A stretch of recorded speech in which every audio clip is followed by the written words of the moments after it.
नमस्कार। MSG 6 में आज हम दक्षिणी शासकीय वर्ग का उर्दू साहित्य के विकास में योगदान इस विषय को जानेंगे।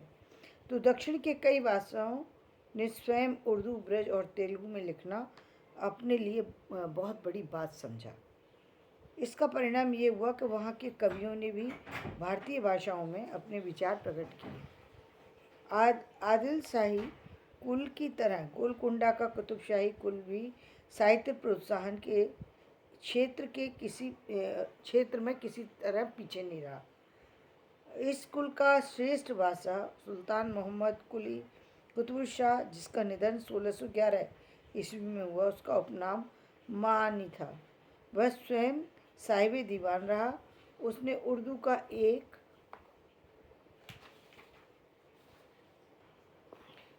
काव्य संग्रह प्रस्तुत किया।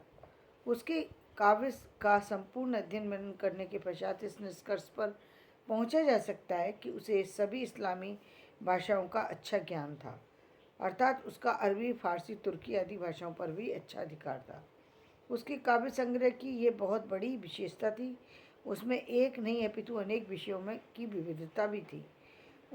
उसके काव्य में अधिक उर्दू काव्यों के समान केंद्रीय विषय अध्याय न होकर साहित्यिक और भावात्मक था। दूसरी बात यह कि उसने दक्षिण भारतीय प्रभावशाली साहित्यिक परंपरा का सुंदर ढंग से निर्वाह किया है। उसके काव्य श्रृंगार और प्रेमरस का सुंदर प्रभाव प्रभावित हुआ है। उसने अपनी हिंदू रानी भागमती के नाम पर भावनगर को बसाया। इस कुल के अन्य कवियों में गोवासी, कुतुबी, इब्ने निशाती, तबई, जुनैदी और अमीन उल्लेखनीय हैं। इन कवियों ने नुसरती और मुल्ला हाशमी की तरह मसनवी काव्य के रूपों को प्रस्तुत करने में अपना कमाल दिखाया है। यहाँ यह स्पष्ट करना भी उचित लगता है कि उस समय की भाषा का स्वरूप बहुत बड़ा ही स्पष्ट और सरल था। काव्य के विषय मुख्य रूप से आध्यात्मिक और कथात्मक ही होते थे। अरबी फारसी अपना रंग खूब जमा रही थी। कुतुबशाही कुल के कवियों में सैफुल मलूक और तूतीनामा के तत्कालीन प्रभाव से प्रभावित होकर ही कथात्मक और आध्यात्मिक विषयों पर आधारित अपनी रचनाओं को प्रस्तुत किया। फारसी काव्य विषयों के अतिरिक्त संस्कृत के अत्यधिक भंडार को भी उर्दू और दक्षिणी में रचा गया। इस कुतुबशाही कुल के प्रसिद्ध कवि गेबासी की सुप्रसिद्ध रचना तूतीनामा को संस्कृत की शक सप्तती का रूपांतर कहा जाता है, जिसमें फारसी के साथ साथ हिंदी के शब्दों का भी आकर्षक अद्भुत मेल है।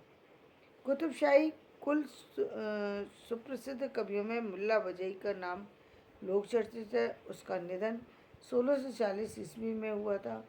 उसकी दोनों रचनाएं कुतुब मुश्तरी और सबरस उसकी प्रसिद्धि के मुख्य आधार स्तंभ हैं। उसका एक काव्य संग्रह फारसी में है। उसे पहला कवि माना जाता है। उसने अपनी रचनाओं में दक्षिणी शब्द का प्रयोग बहुधा किया। कुतुब मुश्तरी उनकी एक सुप्रसिद्ध रचना है। जैसे दक्षिणी में जो दक्षिणी मीठी बात का अदा नहीं किया कोई उस घात का, इस तरह से उनकी रचनाओं का में शब्दों का प्रयोग किया गया। तो आज हमने जो है ये MSG 6 के अंतर्गत दक्षिण शासकीय वर्ग के कवियों के बारे में चर्चा की और कल हम इससे अन्य विषय पर चर्चा करेंगे। तो धन्यवाद। मेरा वीडियो पसंद आए इसे लाइक करें, शेयर करें, सब्सक्राइब करें।